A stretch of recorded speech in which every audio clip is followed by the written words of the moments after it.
polaca. Además, también el propio profesor Morales Luna me pidió que destacara que está muy contento por haber contribuido en los algoritmos que desarrolló en la tesis de maestría reciente que codirigió con Carlos Q. Además, yo de mi parte también quiero mencionar que Guillermo es un pionero en México en el estudio de la lógica de los sistemas formales. Entonces, es uno de los méritos muy importantes para la comunidad científica de computación en México. Guillermo, pues es un gusto tenerte. Adelante, por favor, con tu ponencia. Gracias, Matías. Gracias por tu amable introducción. ¿Se está viendo ya mi ponencia? No estoy seguro. Sí, sí, Okay. lo veo aquí. Muy bien, gracias. Bueno,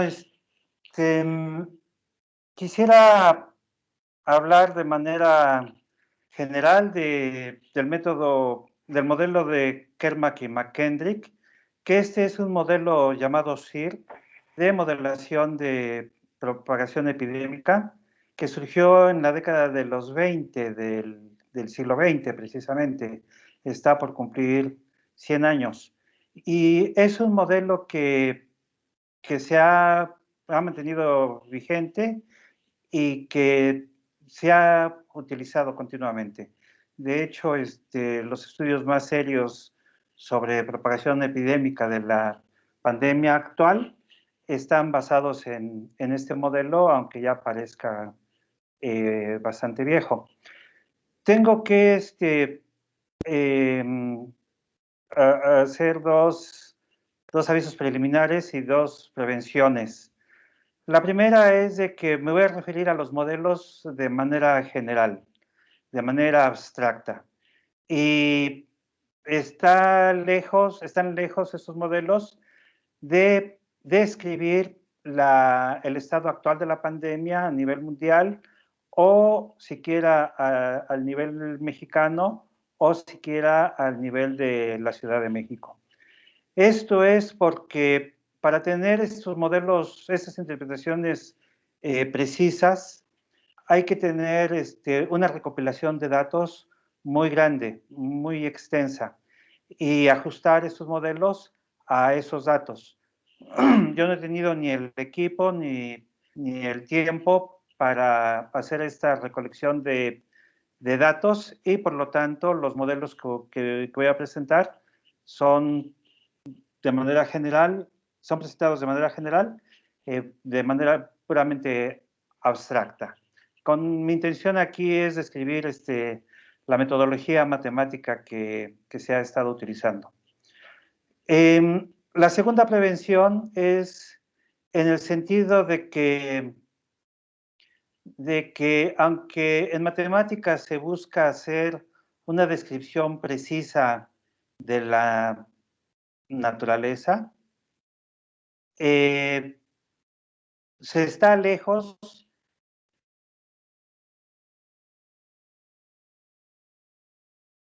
esos modelos pueden servir más como descripción cuantitativa de la propagación epidémica y acaso utilizarlo como diagnóstico, pero está lejos de ser presentado como un pronóstico. Si tenemos un proceso aleatorio en donde cada paso es independiente de los anteriores, entonces por mucha información que tengamos de los casos anteriores, no podríamos describir con precisión cuál va a ser la situación en el instante siguiente.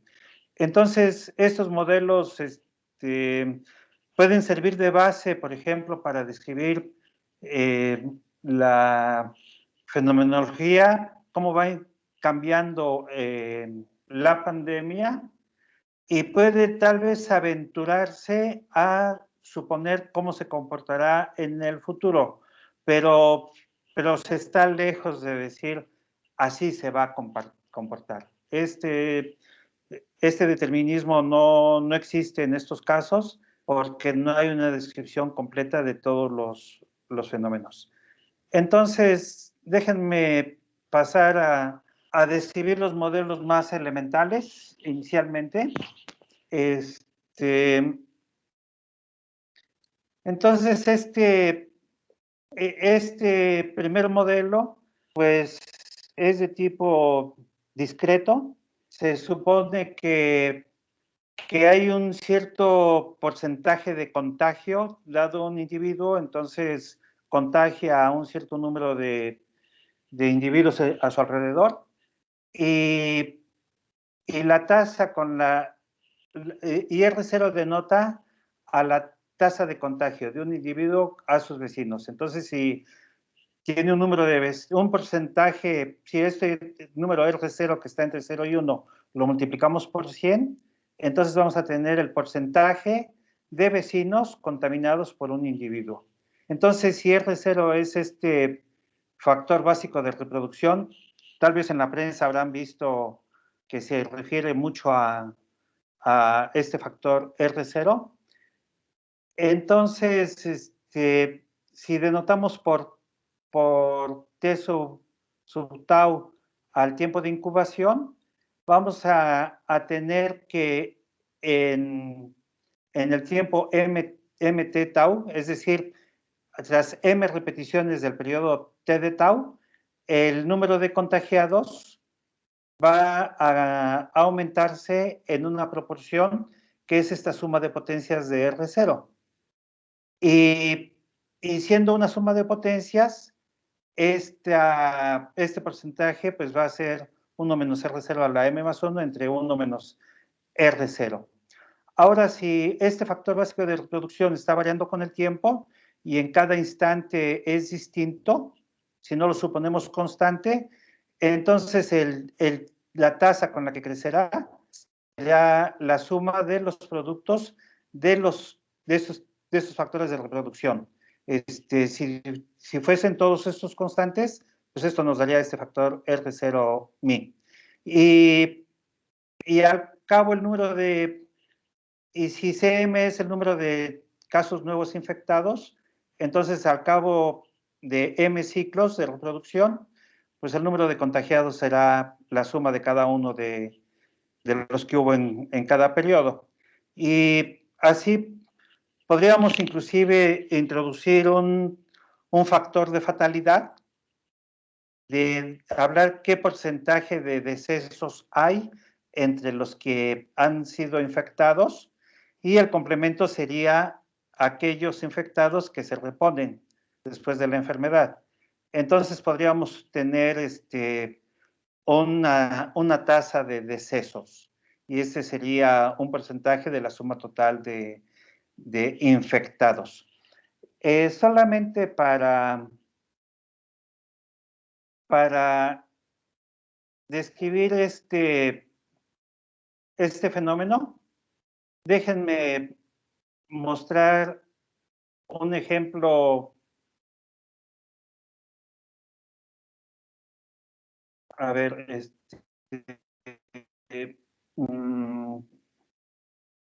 aquí me falla la habilidad para manejar esto. La tasa al cabo de n unidades de tiempo, en donde cada unidad de tiempo es el tiempo de incubación de la enfermedad, y R0 es el factor de reproducción. Entonces, si graficamos este factor T en términos de la probabilidad del factor de reproducción R en este eje, y del número de tiempo y del número de pasos que han transcurrido, entonces la función va a tener ese tipo de crecimiento. Si R es 0, pues hay una estabilidad. Los contagiados son los contagiados inicialmente y esos no crecen. Pero conforme la tasa va creciendo, el factor de reproducción va creciendo, la tasa de contagio puede ir aumentando. Entonces, si esto lo graficamos hasta 0.09, tenemos esta gráfica. No lo graficamos hasta hasta 1.0 porque aquí está esta división entre 0. Entonces, como ven, ese es el crecimiento de este modelo, es muy elemental. Aquí nos está contando, por ejemplo, los recuperados ni los decesos. Al cabo de 15 iteraciones, pues vamos a tener que este máximo ya se está saliendo de la gráfica. Y al cabo de 30 iteraciones, pues vamos a tener ese tipo de crecimientos.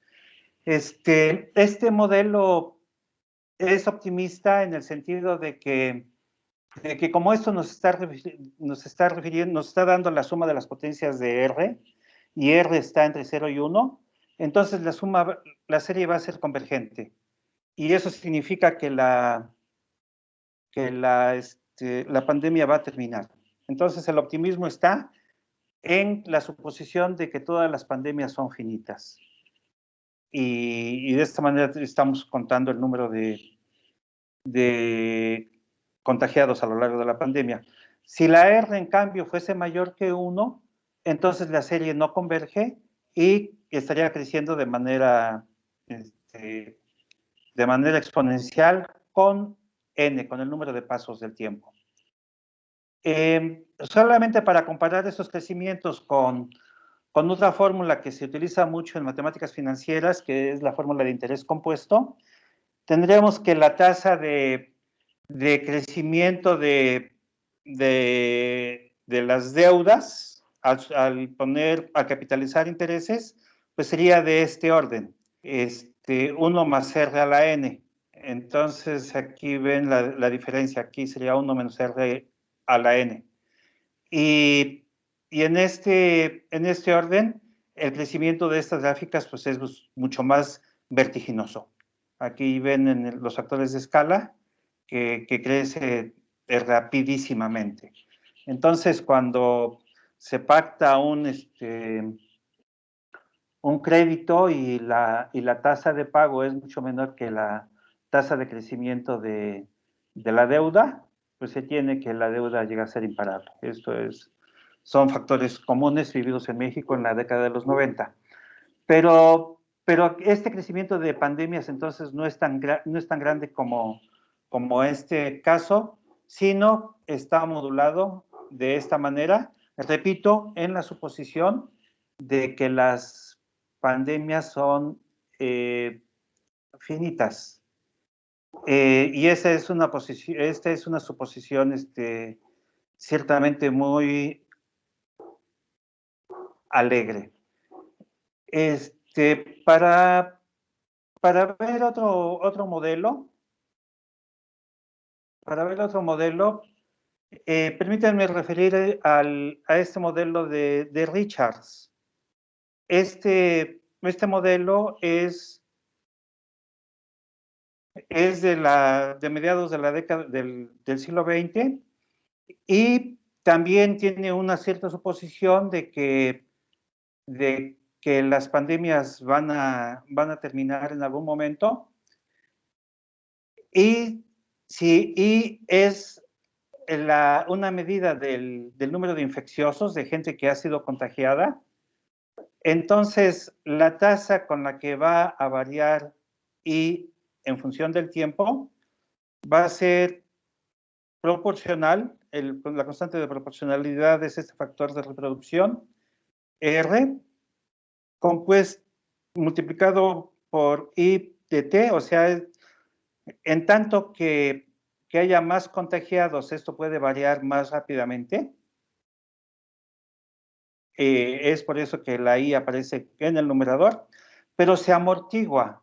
Y la manera en la que se amortigua es dividiéndola entre esta composición de funciones, f compuesta con i, en donde f es esta función. Entonces, cuando aquí la variable independiente es n, el número de pacientes, el número de gente, el número de personas. Entonces, cuando n se acerca a n0, donde n0 es el total de la población, entonces este factor se hace 0. Y Y aquí esto haría que esto creciera mucho, esto haría que este factor creciera mucho y haría que la tasa de crecimientos infecciosos se anularía. Se anularía simplemente porque ya no hay gente, porque ya todo el mundo se moriría, todo el mundo habría sido contagiado. Entonces, se utiliza esta función de amortiguamiento, de amortización, y escrita que puede ser escrita de esta forma. Entonces, cuando n llega a ser n0, esto, esto se vuelve indefinido. Aquí se puede calcular las variaciones de estos modelos. Y la parte interesante es cuando A está también entre 0 y 1, el exponente A está entre 0 y 1, porque graficándola en términos de la A, graficando la función, esto es n, el número de pacientes, este es el número de contagios en ese sentido, y las diferentes gráficas corresponden a diferentes selecciones del exponente A. Entonces, cuando A es mayor que 1, pues tenemos que la pandemia va creciendo muy lentamente y luego se dispara. Esto es una situación de control, que fuera de todo control. Es una pandemia donde casi dice el virus, todos muéranse inmediatamente. De un de pronto todos se contagian. En cambio, cuando la A está entre 0 y 1, va teniendo un crecimiento gradual y luego llega a tener este tipo de inflexiones. De este lado la función es cóncava, de este lado la función es convexa, o al revés, depende de cómo la quieran ver. Y en algunos momentos puede tener un punto silla. Y entonces, este punto silla corresponde a puntos en donde hay que pueden corresponder a diferentes olas de la pandemia. Hay elementos hay puntos de estabilidad. Entonces,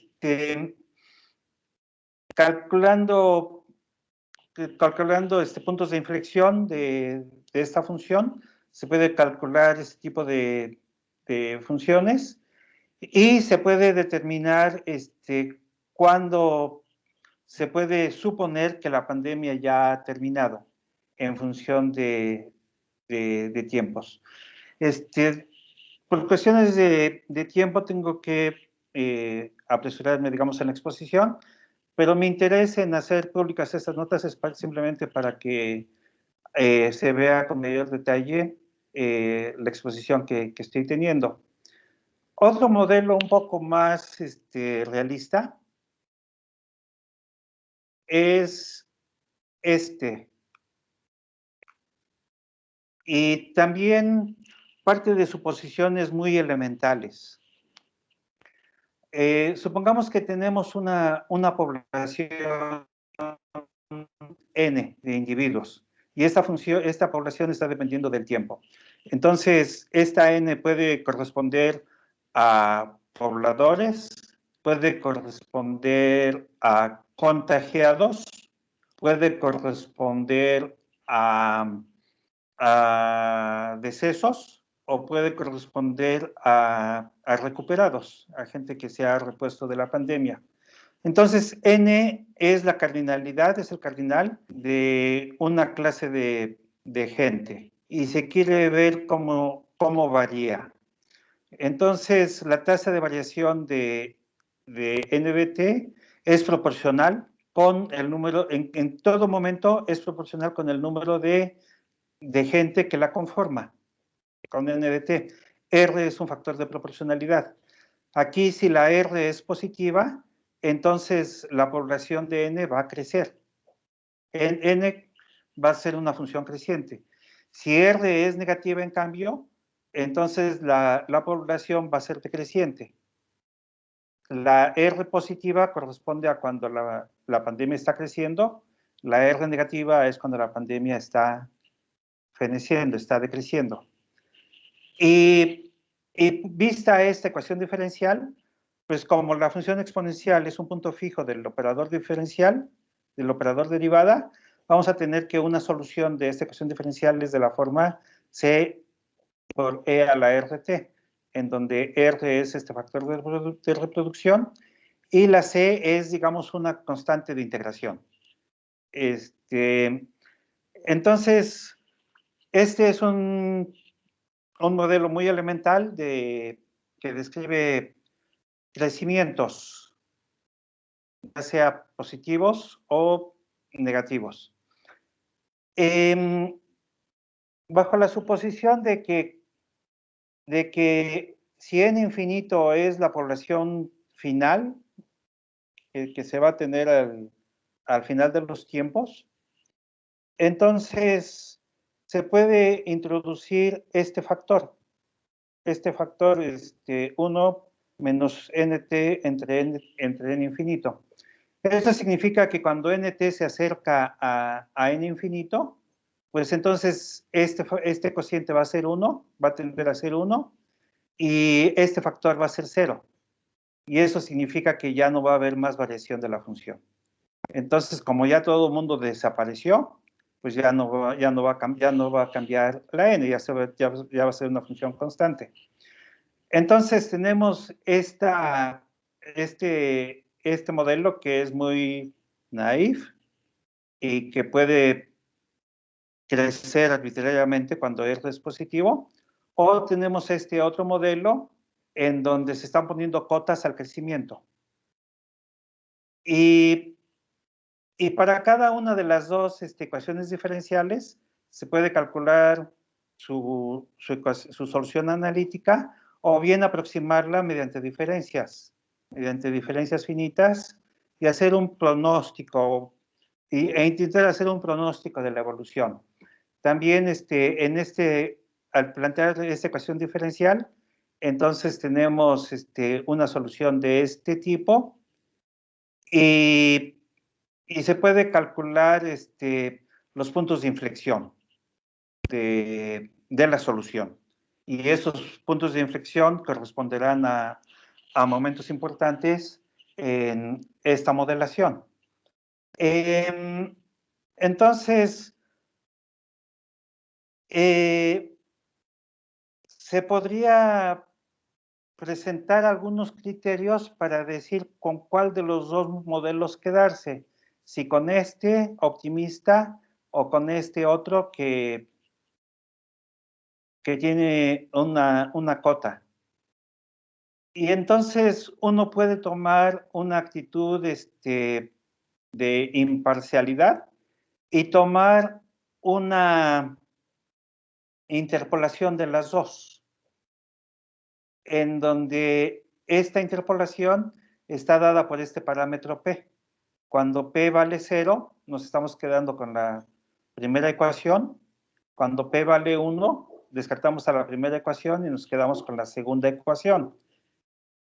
Y entonces, bajo diferentes criterios, se puede seleccionar los parámetros R, que aparecen aquí, RM, que aparece aquí, un estimativo de la población final, y este factor P de interpolación, este factor P, que nos distingue las dos, con cuál de los dos posibles valores quedarnos, con cuál de las dos posibles soluciones quedarnos.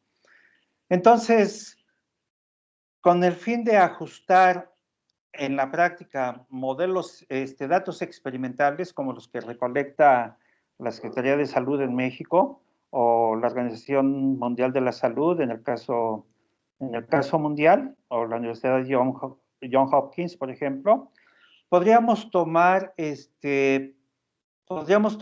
el instante TI la variación de la población relativa y tomar estos coeficientes como parámetros de ajuste. Y entonces utilizamos unas técnicas de cuadrados mínimos para ajustar nuestros conjuntos de datos a los modelos propuestos. como estos. Y entonces, ya habiendo calculado para un cierto conjunto de datos los parámetros correspondientes, podemos hacer la de Mago Merlin y decir la pandemia se va a comportar de esta manera y tratar de hacer un pronóstico de la evolución. Pero obviamente que esto sería una actitud extremadamente osada, porque en el fondo están las suposiciones de los modelos básicos. Creo que es osado el tratar de hacer pronóstico con ese tipo de modelos, pero obviamente tampoco debemos de caer en una actitud nihilista de que no va a servir porque estamos haciendo suposiciones muy burdas. Yo creo que todo esto es útil con fines de hacer un diagnóstico y algunas previsiones elementales. Finalmente, déjenme ver en este tipo de modelos, los modelos SIR. Kermack y McKerdick presentaron estos modelos en 1927, son ingleses, y dieron origen a lo que se conoce como modelos de compartimientos. Y son compartimientos porque la población se divide en diferentes clases, y entonces se considera la evolución de las clases y la correlación que existe entre esas clases. Entonces a la población se la divide en compartimientos. Y esos compartimientos pueden ser variados. Pueden ser de diferente tipo y puede hacerse el refinamiento de varias maneras. Entonces, en el modelo SIR se considera la clase de individuos susceptibles de contagio. En general, pues serían todos los individuos en una cierta población. Y es la clase de individuos infecciosos, la gente que ya ha sido contagiada y por lo tanto se ha convertido en vehículo de contagio. La R es la clase de individuos recuperados, que son gente, son personas que fueron infecciosas en algún momento, pero luego fueron recuperadas. Y bueno, I menos R son las contagiadas que no fueron recuperadas. Corresponderían, digamos, a los decesos. Y entonces, aquí se plantea un sistema de ecuaciones diferenciales simultáneas para describir a cada una de estas clases. Entonces, la tasa de variación de los susceptibles es negativa, pero eso está decreciendo porque están disminuyendo los susceptibles porque se están contagiando, y es proporcional con S de t, con la función, con la clase S de los susceptibles, y también es proporcional con la clase I de los infecciosos. Entonces, en tanto que haya más infecciosos, pues se va a incrementar esta tasa de disminución. Los infecciosos están variando también de manera proporcional entre los que eran susceptibles, pero que ahora ya son contagiosos. Este factor es el que aparece aquí. Aquí aparece en términos negativos porque significa un decremento de esta población. Aquí aparece en términos positivos porque significa un aumento de esta población. Y se está descontando a aquellos que son recuperados. Estos son los infecciosos que fueron recuperados y entonces dejan de ser infecciosos y están afectando de manera negativa a esta tasa. Y esos son los recuperados. Y los recuperados tienen este factor de proporcionalidad que depende de I. Entonces, vean por favor que estas constantes R y S aquí son constantes, pero también pueden ser funciones del tiempo. Pero bueno, para fines de este modelo, se le supone aquí constantes, y el número total de individuos entonces son los susceptibles más los infecciosos más los recuperados. Y a los decesos ya no los están contando. Entonces esta función está el número de pobladores va a variar. Entonces, R0 es la tasa de individuos contagiados y S0 es la proporción de recuperados entre los infecciosos.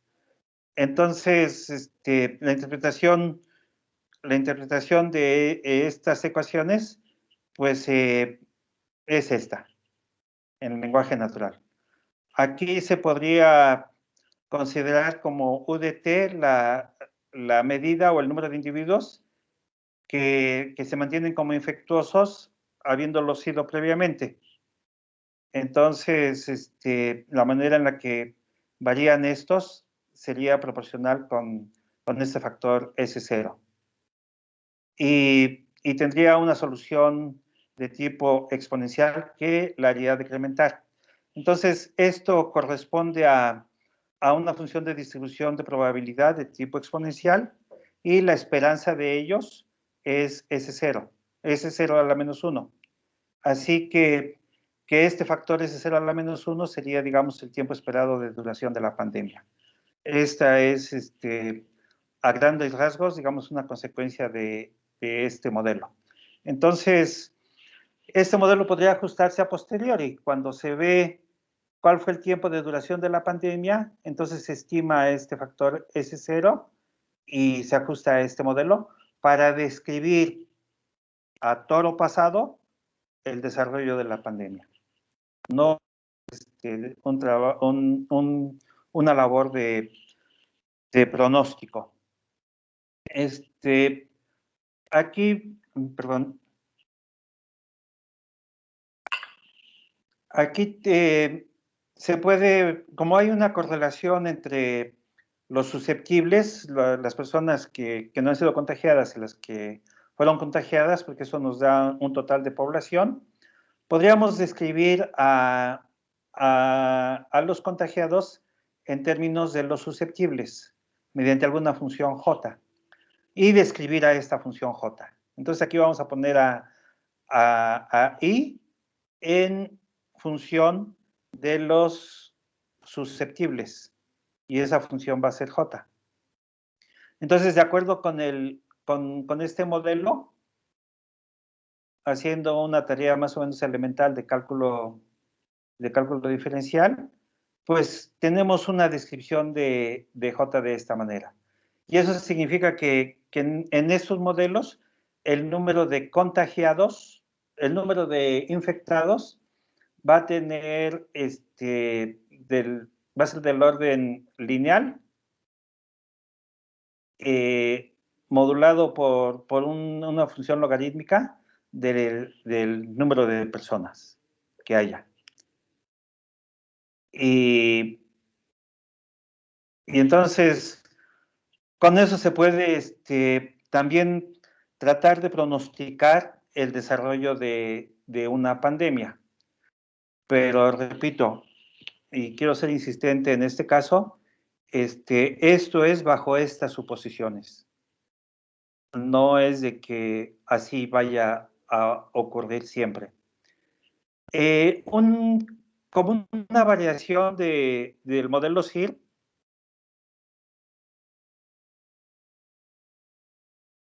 como una variación del modelo SIR, se puede considerar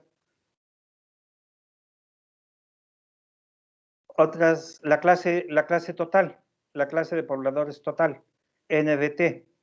Y entonces añadir condiciones al sistema de ecuaciones diferenciales anterior y ver también, y aquí añadimos unos nuevos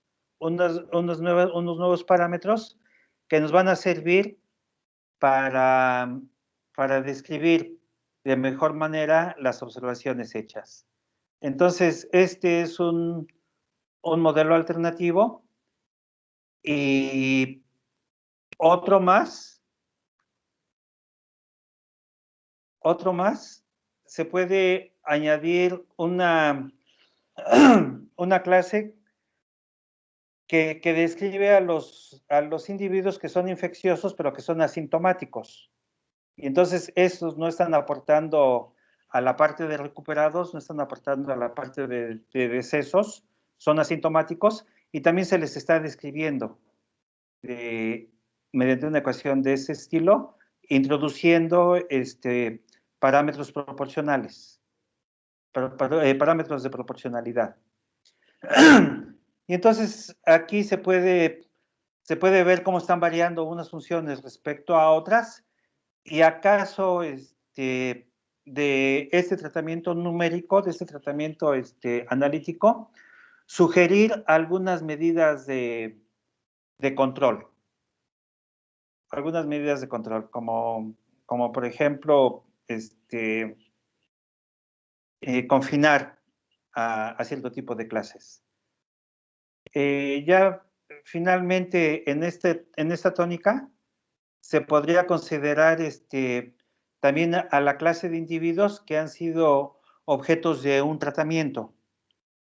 Y entonces describir a todas las clases de individuos en función de estas otras que han tenido un tratamiento. Insisto, estos modelos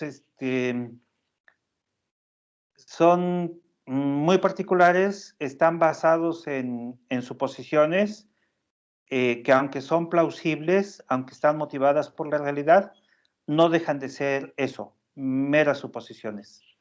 Y siempre mediante un ejercicio de cuadrados mínimos podemos adaptar cualesquiera de estos modelos a datos experimentales. Entonces, es muy interesante. En mayo, por ejemplo, aparecieron varios artículos. Hay una investigadora del CSIC, es español, en donde publicó una serie de artículos en la revista Nature y en El País, donde hablaba de la osadía de hacer predicciones en base a modelos matemáticos. Ciertamente, insisto, es osado, pero bueno, vale la pena considerar este tipo de modelos. Y también aquí un modelo considerando confinamientos y cuarentenas. Entonces, aquí se introducen clases para este tipo de conjuntos de individuos y las relaciones que hay entre ellos. Entonces, como ven, el número de parámetros va aumentando y se tiene una mayor libertad para hacer mejores ajustes. Cada parámetro de estos está significando medidas de libertad, grados de libertad. Hay terminología muy particular que se utiliza en el ambiente de ingeniería, en el ambiente de control automático, en el ambiente de matemáticas. Entonces, aquí se tiene, en un lenguaje ingenieril podemos decir que se tiene un sistema de ecuaciones diferenciales acopladas con varios grados de libertad. Bueno, es un lenguaje que se utiliza de esa manera. Y cómo van transitando a través de estos parámetros las clases, cómo individuos de una clase van pasando a otras, y se comienza a ver esto como un sistema de transición. Entonces aquí, hasta ahora lo que he visto han sido modelos de tipo continuo que evolucionan finalmente en un sistema de transición y que puede apegarse a la realidad, pero no deja de ser curioso que manejemos variables, cantidades que suelen ser discretas, números enteros, el número de gente en estas clases, como si fueran variables continuas. No hace daño, pero es una suposición también bastante atrevida. Bueno, esos son modelos entonces comunes. Ya en la prensa habrán visto la importancia de este factor R0, que R0, si se está acercando a 1 en algunos casos, si es mayor que 1, en el Corriere de la Sera se acostumbra a publicar el valor de R0 para ciertas poblaciones y ver si qué tan alrededor de 1 está variando ese factor de reproducción. Y el factor de reproducción es propio de cada uno de los modelos que acabo de presentar. Entonces, en general, en la prensa se habla del factor R0, pero pocas veces se dice cuál es el modelo respecto al cual se está midiendo ese factor R0. Ahora, en la práctica computacional, si bien el tratamiento numérico de las ecuaciones diferenciales es una parte muy importante, y es una práctica que se hace en muchos ámbitos, también se ha pasado a modelos discretos, a modelos de transición. Entonces, aquí leyendo estos modelos y tratando de visualizarlo como un sistema de transición discreto, estoy proponiendo este modelo. Es muy elemental y llevarlo a la práctica pues es bastante difícil. Ya haré comentarios en algún momento. Entonces vamos a considerar como V el conjunto de individuos en una localidad donde se desarrolla una pandemia. Y entonces V queda partido en una colección de subconjuntos. La clase de susceptibles, que son los que pueden contagiarse, la clase de asintomáticos, que son individuos que se han contagiado pero que no presentan síntomas, la clase de infecciosos, que son los que ya han sido contagiados y están enfermos, R es la clase de recuperados, o sea, individuos que han sanado, y F es la clase de fallecidos. Entonces, podemos considerar una gráfica consistente de los individuos y a cada individuo y a dos individuos los podemos considerar como vecinos si son vecinos desde el punto de vista geográfico o si son vecinos en cuanto a que son familiares, viven en el mismo ámbito doméstico o son colegas de trabajo. Entonces, vamos a considerar la gráfica de los individuos y vamos a introducir aristas en función de cercanías. Las cercanías pueden ser de tipo geográfico, pueden ser de relaciones laborales o pueden ser de relaciones familiares. Naturalmente, la distancia entre dos individuos es el número de aristas más corto que conecta a cualesquiera dos individuos. Y el conjunto y la vecindad de un individuo, pues es el conjunto de individuos con los cuales forman una arista. Esa sería la vecindad. Entonces vamos a considerar a cada nodo que puede asumir cualquiera de estos estados. El de ser susceptible, el de ser asintomático, el de ser infeccioso o haber fallecido. Y tenemos una asignación en cada instante t que de cada individuo nos dice en qué estado está. Entonces, podemos considerar probabilidades de transición. Y entonces, para cada individuo V, en cada instante t, si el individuo está en un estado X, puede pasar a un estado Y. Y entonces vamos a anotar la probabilidad de que, habiendo estado en el instante t en el estado X, en el instante t más 1 pasa al estado Y. Entonces, estas son probabilidades de transición y podemos, perdón, entonces referirnos a una distribución de probabilidad en las aristas, en parejas de individuos. Perdón, a una distribución. Esta es una matriz Q por Q, donde Q es el conjunto de estados, es 5 por 5. Estas son matrices 5 por 5, en donde cada una de las entradas es un factor de probabilidad entre 0 y 1. La suma de los renglones nos da 1. Y cada una matriz de estas existe por cada individuo en cada unidad de tiempo. Entonces, esta es la información que tenemos de este sistema de transición, y tenemos que si un individuo es susceptible, entonces puede ser contagiado únicamente por un vecino infectado.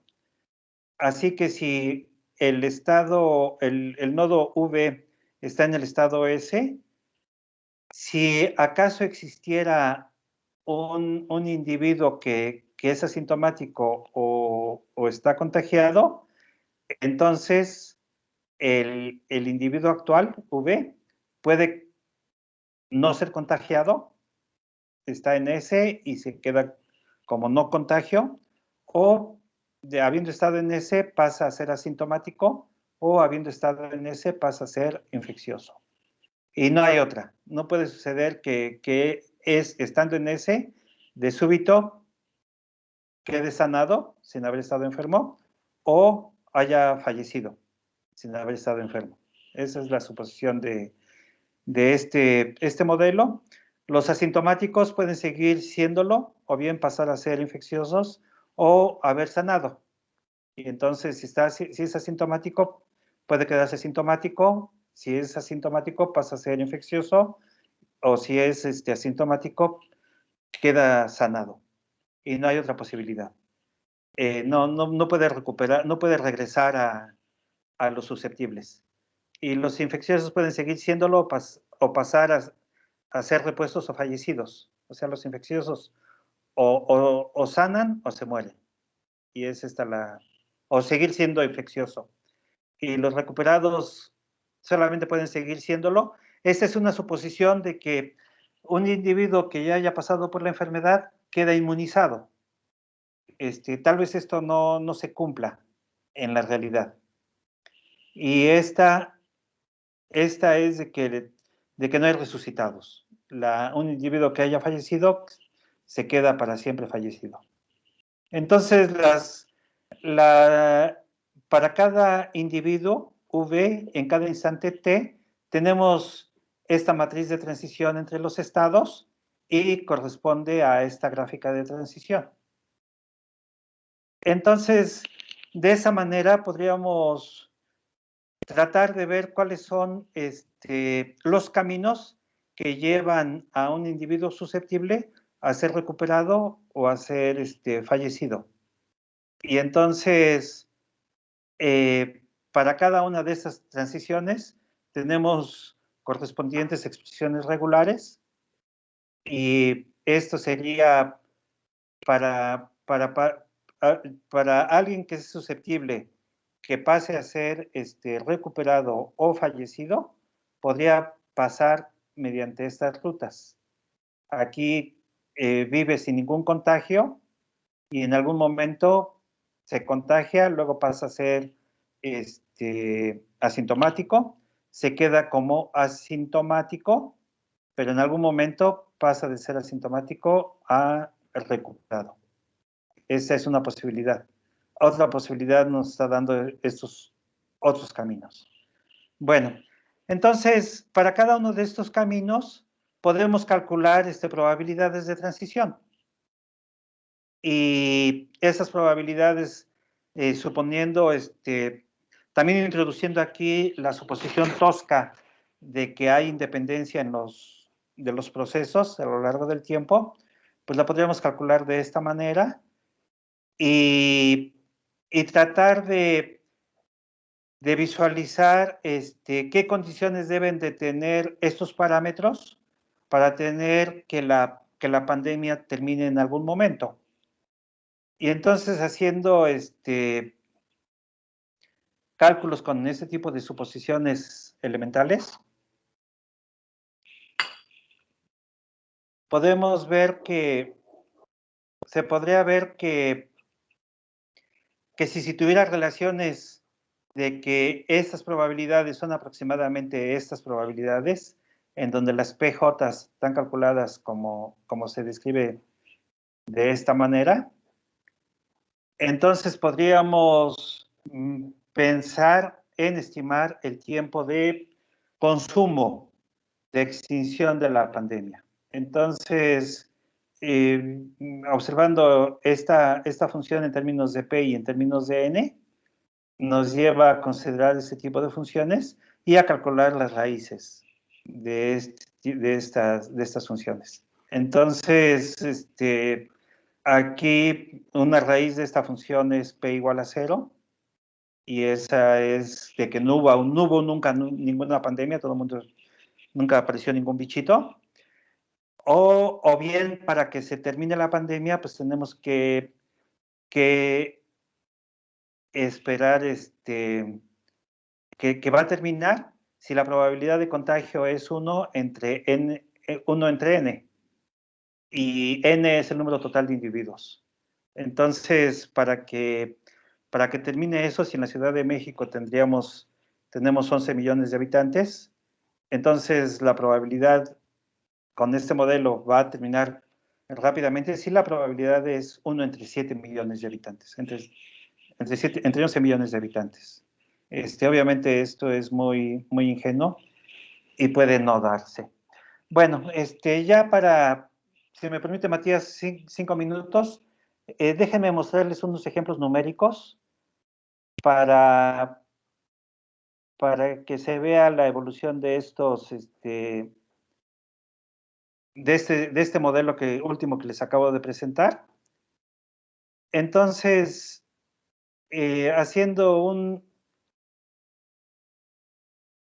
ejercicio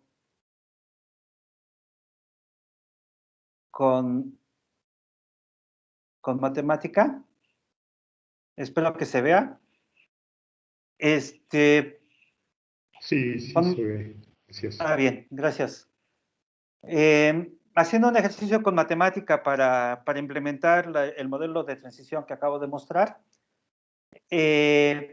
vamos a codificar n a la d individuos como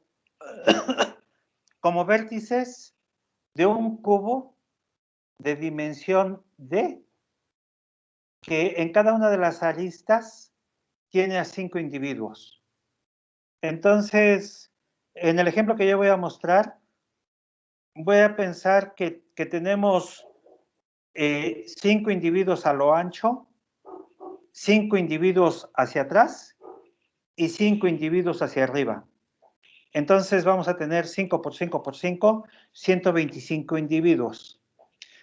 Si en cada arista pusiéramos a 10 individuos y pensáramos que la dimensión de D es 6, entonces vamos a tener 10 por 10 por 10 por 10 por 10 por 10, puntos en un cubo de dimensión 6. Entonces, si hay 10 en cada arista, vamos a tener en total a 1 millón de individuos. Si ponemos a 20 individuos en un hipercubo de dimensión 6, pues vamos a tener 64 millones de individuos. Ok, entonces vamos a codificar en un cubo de dimensión D de arista n, precisamente. Y entonces la manera de codificarlo es, a cada índice lo escribimos en base, en radix, en base de longitud, perdón, lo escribimos en base n, utilizando d dígitos. Entonces, al millón de individuos los nombramos desde 00000 hasta 1111 y hasta 9999, y eso nos daría 1 millón. Para cada individuo necesitamos solamente 6 dígitos. Esta sería la operación inversa de la codificación anterior, y vamos a suponer que 2 individuos son vecinos si tienen su expresión en base n idéntica, salvo en una posición, y en esa posición difieren por un dígito. Puede ser más 1, puede ser menos 1. Entonces, los cubos los vértices de este hipercubo van a tener solamente D vecinos y los puntos en el interior van a tener 2D vecinos, uno hacia adelante y otro hacia atrás. Y tenemos D direcciones posibles. Entonces, dado un individuo, calculamos la lista de vecinos de esta manera y esta lista de vecinos nos va a dar lo que se llama una vecindad de Moore en esta geometría. Y entonces, para cada individuo le asociamos su vecindad, el conjunto de vecinos que tiene, y introducimos el modelo de transición que les platiqué anteriormente. Tenemos a los susceptibles, a los asintomáticos, a los infecciosos, a los que se recuperaron y a los que pasaron al otro mundo. Entonces, definimos en cada caso probabilidades de transición y las matrices correspondientes las definimos de esta manera. Entonces, a matemática le decimos estas, y cuando definimos esas probabilidades de transición, matemática nos la devuelve como una matriz de transición. Y la manera en la que transitan los nodos de un estado a otro es de manera probabilista. Generan un número aleatorio entre 0 y 1, y de acuerdo con la distribución de probabilidad dada por esta matriz, transitan a un nuevo estado. Y entonces, si el mundo a la gráfica le definimos una configuración en el instante t, en el siguiente instante va a pasar a una nueva configuración, y esa la calculamos mediante esta función. Y entonces, en un proceso de simulación, definimos una configuración inicial de manera aleatoria, es decir, inoculamos el virus a unos individuos de manera arbitraria y hacemos correr el sistema de transición un cierto número de veces. Y al final le pedimos que nos escriba el resultado. Entonces, aquí con este proceso seleccionamos a quienes vamos a inocular inicialmente, y luego hacemos transitar al sistema con las probabilidades que definimos. Entonces, esta es una descripción de esta transición. Aquí estas son funciones que nos describen, bueno, son funciones auxiliares, y ya en el ejemplo particular, ponemos a 5 individuos en cada arista del hipercubo, tenemos la dimensión 3, y entonces vamos a tener 125 individuos viviendo en este universo. Aquí decimos que inicialmente queremos el número de infecciosos de infección, el número de asintomáticos va a ser 10 y el número de infecciosos va a ser 15. Y definimos estas probabilidades de transición. Como ven, estas son probabilidades de que un asintomático, de que un susceptible pase a ser asintomático o pase a ser infeccioso.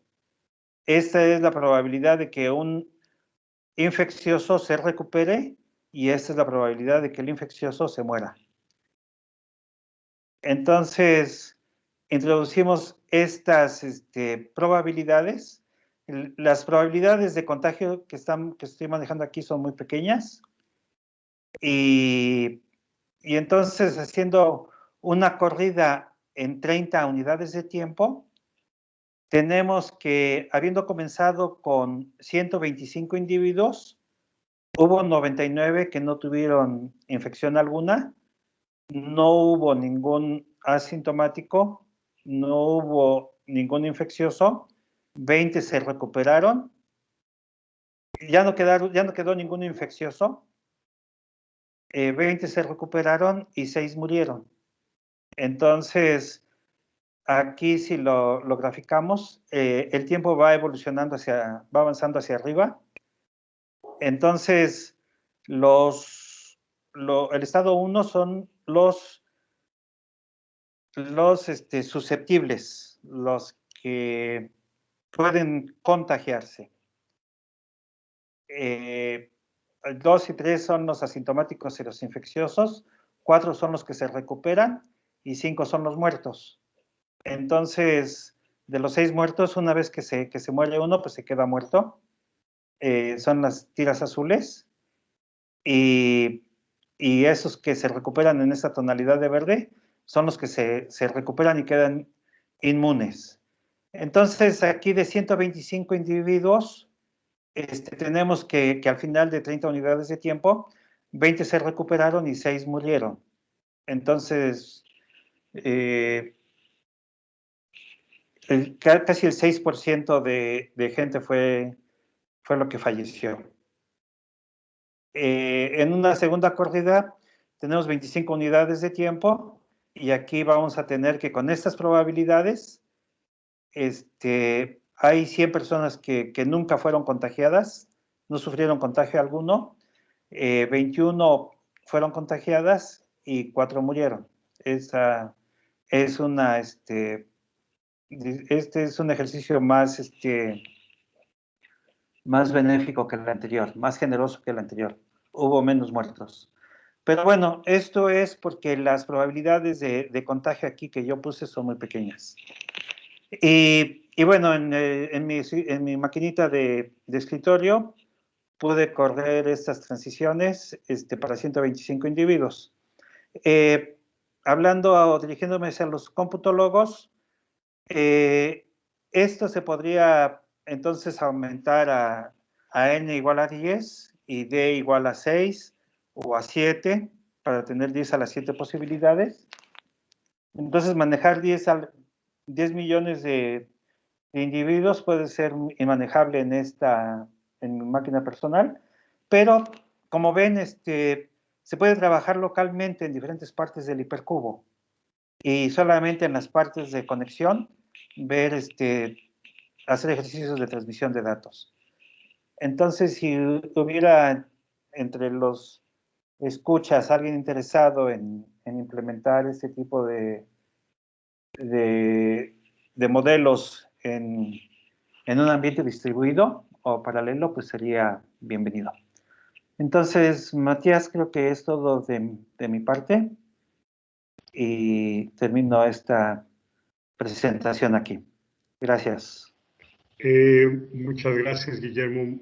Muy, muy interesante, muy pertinente al momento en que vivimos tu presentación. Mira, vamos a pasar a las preguntas y me voy a permitir leer una que está en el chat simplemente por razones de agilidad. Lo formula Fabiola y dice, es una invitada, y dice ella, la pregunta es, si aumentaran el número de pruebas, se manejaría mejor, y mejor lo pone en mayúscula, se manejaría mejor la epidemia. ¿Qué cálculo está compensando este dato de más y más pruebas? Es decir, ¿en qué podría beneficiar este numerote de pruebas dentro del modelo y las predicciones? Esa es la pregunta que hace Fabiola. Ya, gracias. Gracias. Aumentar el número de pruebas significa recolectar más información. En tanto que se tenga más información, se puede ajustar de mejor manera estos modelos. Y entonces, en vez de ser un mero ejercicio matemático y simbólico como el que les acabo de mostrar, se podría ya presentar, describir de mejor manera casos reales.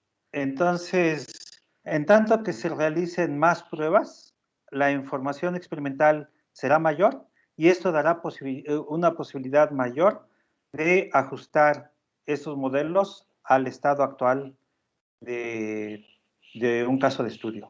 Puede ser un caso de estudio a nivel de colonia, decimos en México, o a nivel municipal, a nivel estatal o a nivel nacional. En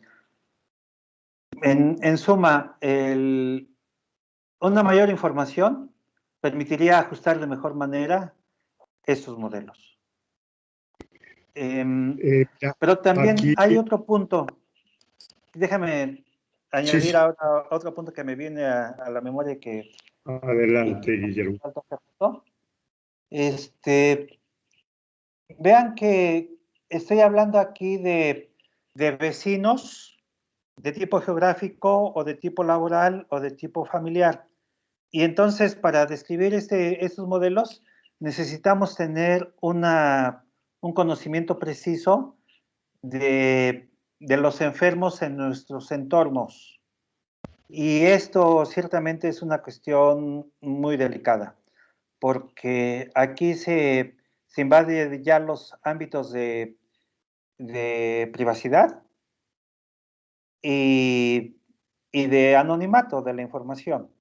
Entonces, en el departamento de computación, el profesor Francisco Rodríguez está dirigiendo un proyecto muy interesante de recopilación de la información, manteniendo el anonimato de la gente que provee esa información, que provee de manera no exactamente voluntaria, sino que provee porque su teléfono celular está pasando cerca de un sensor que toma esta información. Eh, pero, pero entonces está esa dificultad que este modelo va a ser más preciso en tanto tengamos una mayor información de las pruebas realizadas y de la situación actual de la pandemia. Pero una información completa de esto ciertamente vulneraría condiciones de privacidad. Entonces se tendría que hacer un regateo entre privacidad y fidelidad de la información para ajustar de mejor manera estos modelos. Gracias.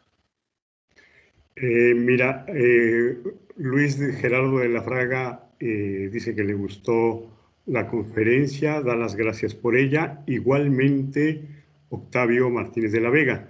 Ahora, hay una pregunta que, si no me equivoco, la formula Gerardo de la Fraga, que dice, ¿sirve de algo llevar el conteo del número de individuos infectados sin tomar en cuenta los recuperados? Esa es la pregunta.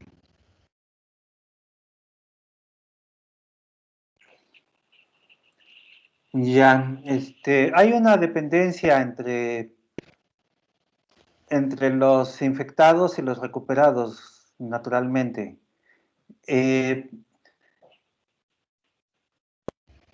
Yo creo que para fines de salud pública, el tener una estimación precisa de esto puede ser bastante útil. El saber, el poder controlar, el poder conocer con precisión cuál es la proporción de recuperados entre los infectados, pues en última instancia va a redundar en la eficacia de las medidas de control. Y esas medidas de control pues tienen que ver con la planeación, las políticas de planeación de salud pública. Entonces, el caso de los Estados Unidos es dramático, donde las políticas de salud pública fallaron mucho bajo la administración de Donald Trump. Y bueno, en el caso de los países escandinavos, en Suecia principalmente, ellos se ufanaban mucho de esta política inmunización del rebaño. Yo creo que si pueden mostrar experimentalmente un cociente alto de recuperados respecto a infectados, pues pueden presumir, exportar, recomendar sus políticas de planeación. Yo creo que vale la pena hacer esos estimativos, por supuesto, sí. No sé si haya alguien más que quiera formular una pregunta de manera oral. Por favor, a ver, me parece que aquí hay, levantó la mano el profesor Abdiel Emilio.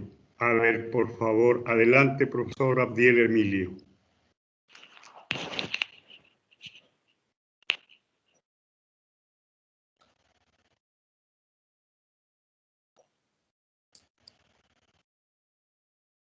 Bueno, primero, buenas tardes, doctor Morales Luna. Gusto saludarlo, gusto verlo otra vez, qué bueno que esté bien. La pregunta es si de los modelos que usted acaba de presentar, alguno de ellos se ajusta con mayor fidelidad a la realidad que estamos viviendo. ¿Cuál sería ese modelo y cuáles serían los parámetros principales para ajustar ese modelo? Ya, gracias. Efectivamente, estoy revisando la literatura y esta literatura es mucho más extensa en revistas de medicina.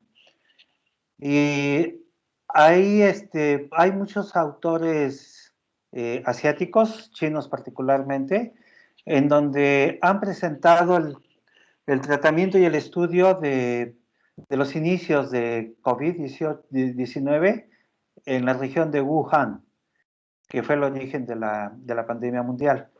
Y todos se refieren, ¿cómo decirlo?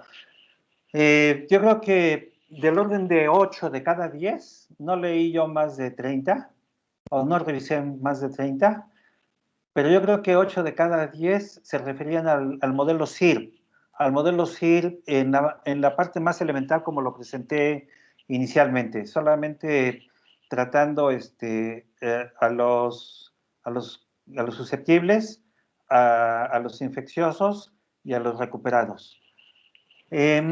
Parece que hay mucha confianza en este modelo.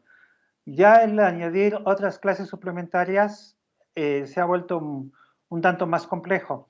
La Universidad de Oxford también tiene un grupo de modelación de epidemias muy efectivo que se hizo muy célebre yo creo que hasta el mes de mayo y junio de este año. Prácticamente el modelo que ellos hicieron se tomó como modelo en Francia para describir la evolución de la pandemia. Y el gobierno de Macron se refería mucho a las labores a las cuestiones de pronóstico del modelo de la Universidad de Oxford. También era un modelo basado en SIR, en donde trataba el caso de y la gente que era sujeta a cuarentena. Pero la pandemia en la actualidad pues no ha seguido reglas, creo.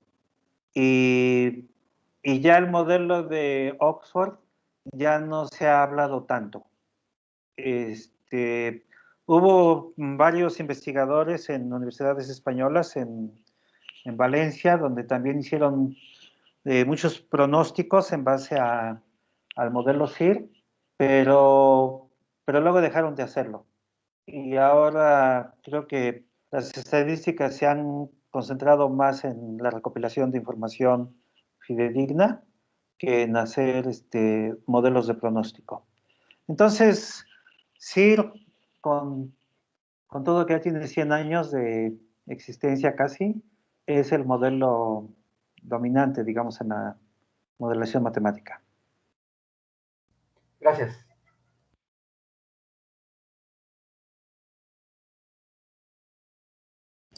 Sí, Francisco Rodríguez, que levanta la mano. Adelante, Francisco, por favor. Sí, Francisco, ¿me escuchas? Francisco Sí, perdón. Rodríguez. Sí, De hola. acuerdo. Adelante, por favor. Gracias. Sí, gracias por la presentación, Guillermo, y por toda la información que tiene. Me queda la duda de cuál sería tu posición acerca de estos modelos, cómo hacerlos que puedan predecir correctamente las epidemias a nivel mundial.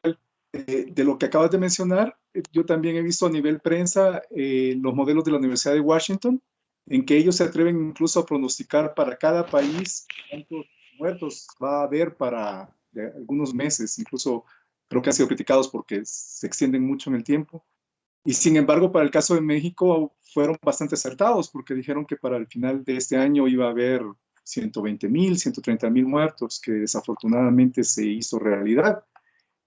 O se está haciendo realidad para nuestra desgracia y nuestra tragedia. ¿Qué se necesita, Guillermo, para que tengamos un modelo que realmente pueda predecir y pueda ser informativo para la sociedad? Aquí en México se han hecho varios esfuerzos, incluso sé que nuestra investigadora ya lo está haciendo. ¿Se puede? O sea, yo en algunos momentos me sentí como escéptico, o no sé, escépticos, quizás se interprete mal, pero diciendo que había que mantener cuidado. Pero ¿cómo hacerlo? Porque sin la matemática es la única herramienta científica que tenemos para poder hacer esta tarea tan fundamental en estos momentos. Ya. Gracias. Gracias por la pregunta. Yo quise comenzar mi charla con esta primera prevención de que los modelos matemáticos pueden servir para hacer algunas labores de descripción primeramente y tal vez de diagnóstico, de explicación de posibles causas, pero difícilmente creo que se puedan hacer pronósticos. Tampoco hay que caer en una posición nihilista de que no se puede predecir nada absolutamente. Yo creo que si tenemos un modelo como estos del CIR con varias clases, como el modelo de la Universidad de Oxford, considerando confinados y gente en cuarentena, con información precisa se podría ajustar un modelo y utilizar la extrapolación de este modelo para hacer alguna planeación. Yo creo que sí, una planeación a corto plazo, yo creo que estos modelos podrían ayudar muy bien para diseñar políticas de control y hacer un pronóstico a corto plazo. Lamentablemente, no creo que se pueda hacer futurología. En eso quisiera ser enfático. Estaríamos tentados, por ejemplo, a codificar los números ganadores de un cierto sorteo y tener el historial del desarrollo de ese sorteo. Pienso en Melate, en la selección de 6 números, y describir conjuntos de 6 números, codificarlos de alguna manera, y luego tratar de encontrar una relación matemática de todos esos números. Y apostarle al siguiente sorteo de acuerdo con la interpolación de esa fórmula matemática. Ciertamente esa tarea es susceptible de hacerlo, pero obviamente no hay garantía de que habiendo independencia del sorteo respecto a los resultados anteriores, le peguemos. Yo creo que hay muchos factores de aleatoriedad. Las relaciones de cercanía entre los individuos son muy difíciles de considerarse de manera determinista. Los antecedentes de salud, las condiciones sociales de salud, Todos estos son elementos muy aleatorios, casi, podría decir aleatorios, que tal vez refinando la información pueda suprimirse la parte de aleatoriedad y verlo más como un proceso determinista. Francisco, tú sabes muy bien la importancia de generar números aleatorios en procesos de criptografía y cómo es que lo que podemos calificar como aleatorio puede dejar de serlo en tanto que lo precisemos más. Entonces aquí tenemos ese mismo problema. Nuestros modelos matemáticos deterministas pueden ajustarse a un proceso probabilista de tipo social, en tanto aumentemos la información. Pero ¿qué posibilidades tenemos de aumentar tanto la información para que esos procesos sociales probabilistas vistos actualmente se conviertan completamente en deterministas? Entonces, yo me debería afirmar de que no es posible hacer futurología a un plazo mediano. Hay muchos factores aleatorios que quedan fuera de control y los modelos matemáticos que acabo de presentar, el SIL sobre todo, dotado de una muy completa información, pueden servir en el corto plazo, pero no más allá. No sé bueno, gracias. no sé si haya alguien más que quiera preguntar dentro de los 20 asistentes que quedan en este seminario.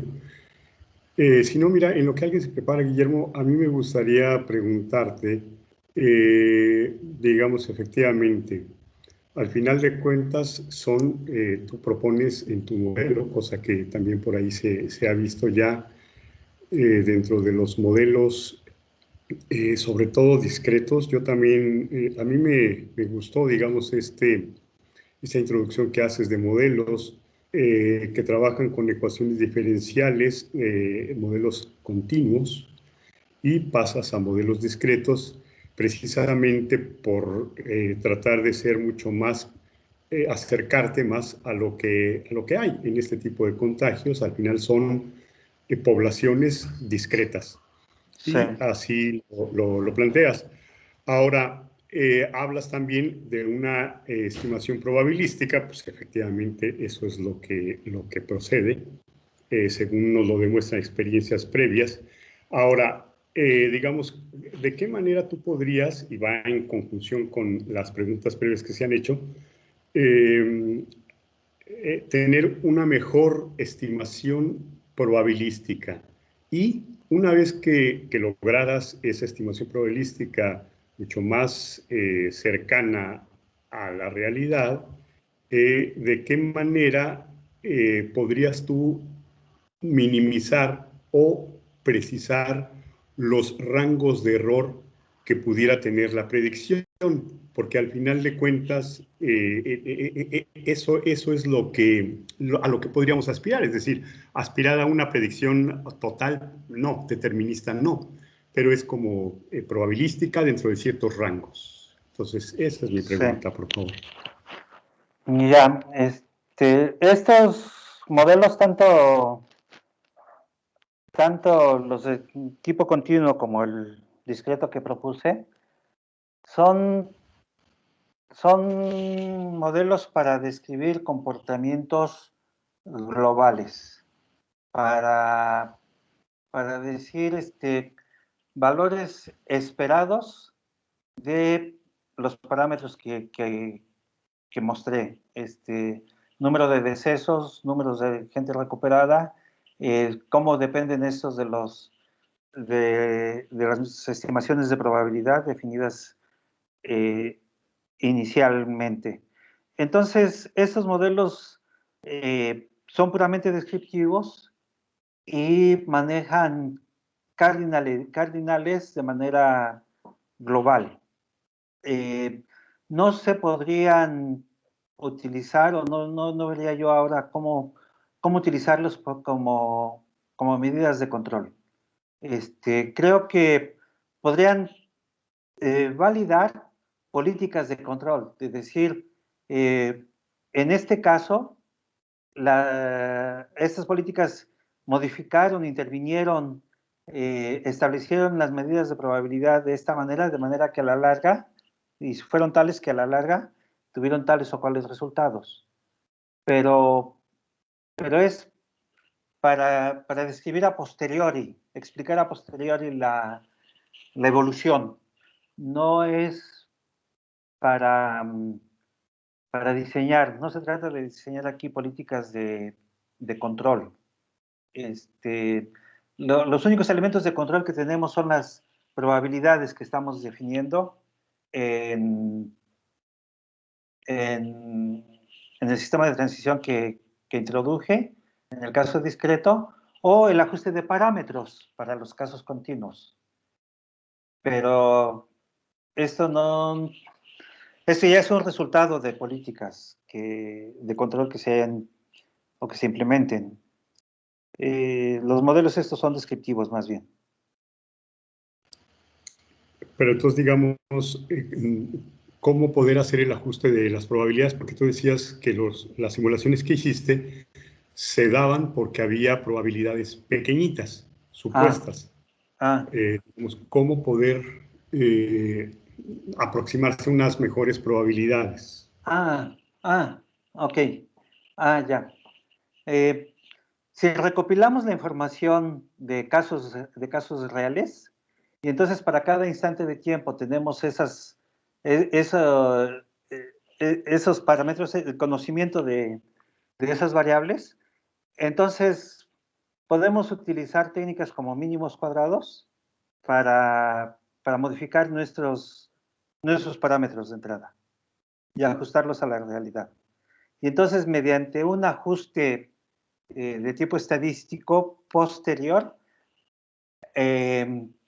precisaríamos nuestros modelos a los casos observados.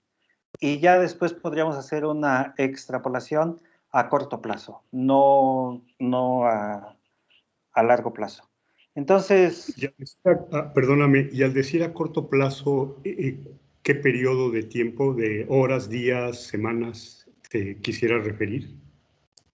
Yo creo que si se toman como unidades de tiempo, días, pues el pronóstico que hagamos no debe de ser más allá de unas decenas de unidades de tiempo, de unas decenas de días. De acuerdo.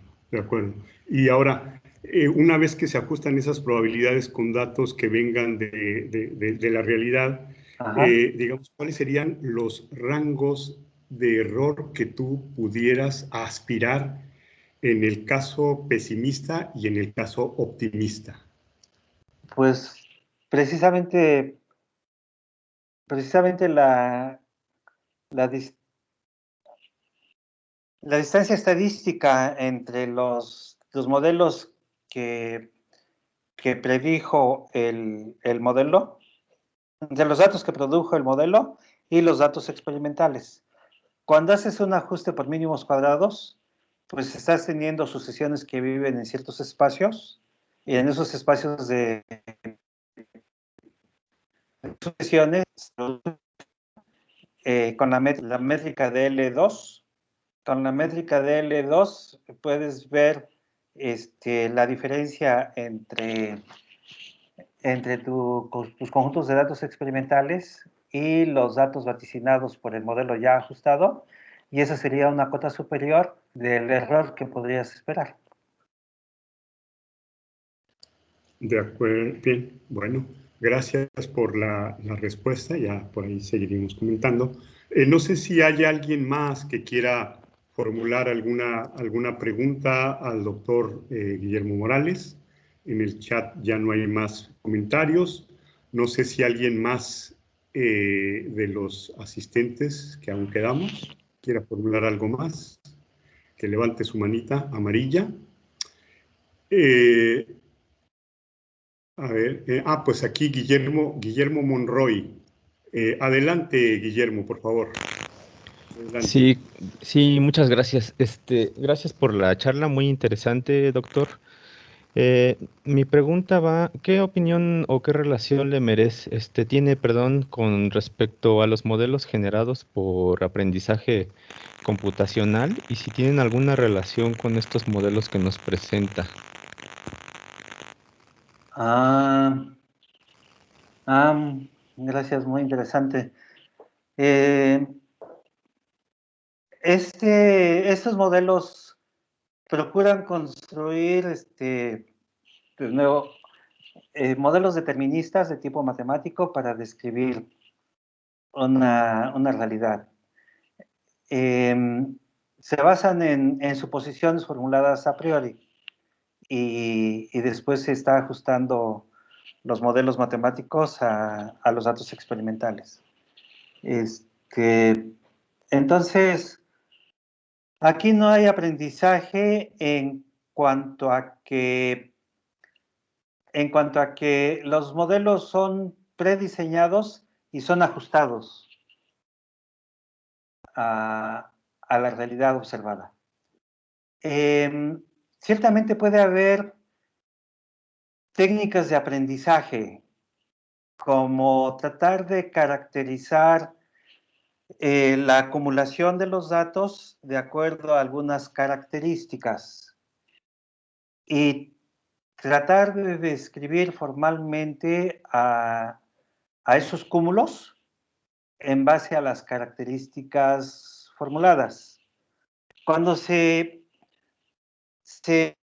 introduce un conjunto de características, se las mide y se habla de similitud entre esas características, entonces se puede introducir un lenguaje formal para manejar las características, para manejar los grados de similitud, y entonces tratar de localizar, de caracterizar en ese lenguaje formal a los cúmulos observados.